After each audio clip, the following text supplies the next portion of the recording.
I know there's some identical twin space studies going on with Scott and Mark Kelly. Scott Kelly spent 340 days in space, and his identical twin agreed to undergo these tests to see the effects of space on humans. What have they found so far? So they found a couple of things that are very interesting. One of them is they've found that space is possibly causing gene shifting, which is interesting. Obviously, in the past, we've learned that certain physical effects due to space flight include vision changes, things like that, even changes to the bones, which is why astronauts exercise so much. But we didn't really know about these gene shifts, so that's very interesting. We learned that Scott, who obviously just spent that year in space, came back and his telomeres, which are the protective caps on the ends of his chromosomes, actually got longer, which surprised the scientists because they thought that telomeres are associated with aging. And since they thought that because of that the telomeres would shorten. So it all goes down to even chromosomes. We're seeing that space affects people on even that level. So it's pretty remarkable stuff.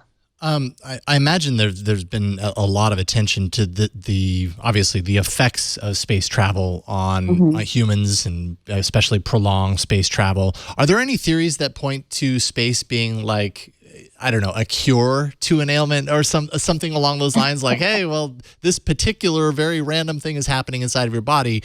Obviously, the best thing to do is to send you to space. Is boredom an element? It's good enough for me. I'll claim to be bored if it means I go to space. Oh, me too. Oh, my goodness. I mean, I think that there's actually a lot that we don't know. I think at this point, it's still more questions than answers. Actually, this week, I wrote another piece that just the timing is interesting in this case. But it was about the brain and how space flight possibly affects the brain.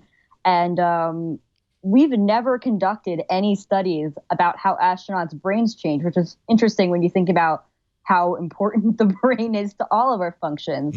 But we're learning that gray matter in the brain, sometimes the volume of gray matter actually changes. In some areas, we're seeing it increase due to space flight, and in other areas, we're seeing it decrease.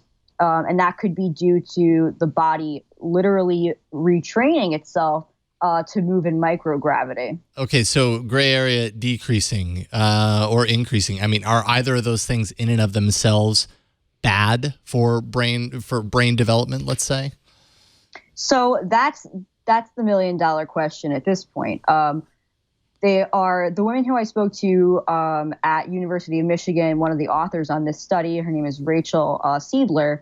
She told me that she's working on a separate study right now where she'll be monitoring astronauts for up to 6 months when they come back from Earth.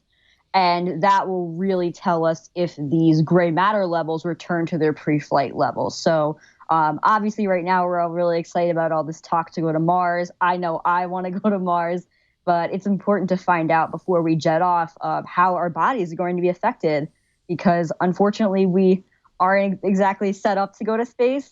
But we're going to fight our biology all the way, or at least I will.